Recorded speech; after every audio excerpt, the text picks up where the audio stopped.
Hello नमस्कार मित्रों, केम छो? हर हर महादेव। तो जो आपड़ा कारेला તમે બેઠક ખાલી જોવા કારેલાની કેટલી જોરદાર બેઠક છે। એટલે જો કે આજે હલવાના હતા। આજે તારીખ છે 18/3/2026। જે કે હું આજે વિડીયો બનાવું છું એ તારીખ 18/3/2026। એટલે શું આજે કારેલા હલવાના હતા પણ આપણા કાંઈ ટાઈમ હતો નહીં એટલે હલ્યા નથી। એટલે હવે કાલે બી નહીં હજુ હલી શકીએ આપણે, કેમ કે કાલે બી આપણા જોડે હજુ ટાઈમ નથી, કેમ કે પાણી વારવાનું છે। તો જોઈ શકો છો મિત્રો, હું પાણી જ વારું છું। આ પાવડો છે અને ખેતરમાં ચારાની અંદર પાણી આવે છે। તો પાણી વારવાનું થઈ ગયું હતું અને આ તમે જોશો કે ડબલા લટકાયા છે। આ ડબલા બી આજે લાવ્યો તો ગઈકાલે લટકાવવાના તો લટકાવી દીધા છે। અને તમે માલની બેઠક તો તમે તમારી નજરોની સામે જોઈ શકો છો। જો આપણું પાણી જાય છે અને આજે પાણી વારવાનું હતું એટલે કારેલા હાલવાના બંધ રાખ્યા। હજુ આપણે આનાથી નીચેવાળી કારેલીમાં બી પાણી વારવાનું છે। એટલે અમે કાલે બી આપણે કારેલા હાલી શક્યું નહીં, એટલે આપણે 2 દિવસ વિડીયો નહીં બનાવી શકીએ। એટલે તમને જે આપણે 17 તારીખનો ભાવ હતો કારેલાનો એ 800 રૂપિયા હતો। જે કે આપણે ગઈકાલે જે આપણે આજે 18 થઈ, આપણે 17 તારીખે કારેલા હાલ્યા હતા એનો ભાવ હતો 800 રૂપિયા। એટલે કે કિલોના 40 રૂપિયા, 20 કિલોના 800 રૂપિયા। તો હું મેં કે લાવ દર્શક મિત્રોને જણાવી દઉં, આપણે 17 તારીખનો ભાવ નહોતો કીધો, તે આપણે આજે 17 તારીખનો ભાવ કીધી દીધો। અને આજનો ભાવ બી હું તમને જણાવી દઉં, આજનો ભાવ બી 40 થી 50 રૂપિયા જ છે। એટલે 800 થી 1000 રૂપિયા આજનો ભાવ બી છે। તારીખ 18 તારીખનો ભાઈ ભાવ એ જ છે।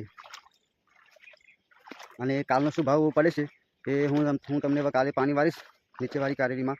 એટલે હું કાલના વિડીયોની અંદર તમને જણાવી દઈશ કે કારેલીનો કાલનો ભાવ કેટલો છે, આવતીકાલનો। એટલે શું નંબર હોય અમારા જોડે દલાલોનો, એટલે અમે કોન્ટેક્ટ કરીને ભાવ પૂછી જોઈએ કે શું ભાવ છે કારેલાનો। તો 17 તારીખનો ભાવ હતો 40 થી 45 રૂપિયા, આજે 18 તારીખનો ભાવ છે 40 થી 50 રૂપિયા। અને જમાલપુરનું માર્કેટ છે 50-55 રૂપિયા। અમે લોકલ માર્કેટની અંદર જઈએ છીએ તો અમને 40 થી 50 રૂપિયા ભાવ ભરી આલે છે। અને તમે જોઈ શકો છો મિત્રો કે આપણી બેઠક કારેલાની કેટલી જોરદાર છે। એક ઝલક ખાલી જો, માલ તૈયાર થઈ ગયો છે પણ શું ટાઈમ જ નથી હલવાનું, એટલે માણસો આવતા નથી અને પાણી વારવાનું કામ બી ચાલુ જ છે। અને મિત્રો બીજી એક વાત કે બધા લોકો કહેતા હોય છે ને કે કારેલીમાં કયો રોગ આવે અને વાયરસ કહેવાય। તો હું તમને બતાવી દઉં કે આપણા ખેતરની અંદર 4-5 છોડવાએ એવો રોગ આવ્યો છે।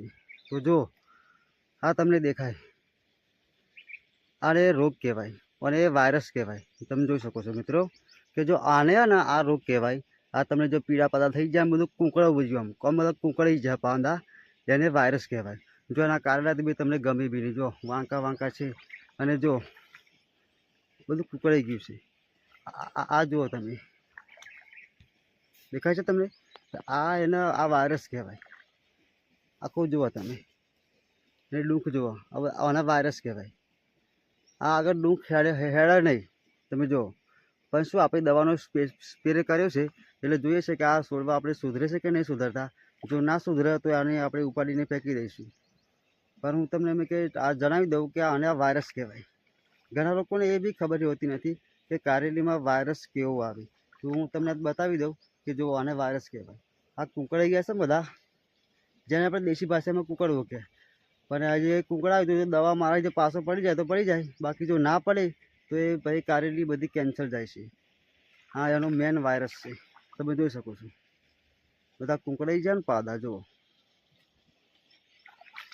આ જુઓ તો બધું કેવું થઈ ગયું છે, એકદમ કૂકળો ભરી ગયો છે।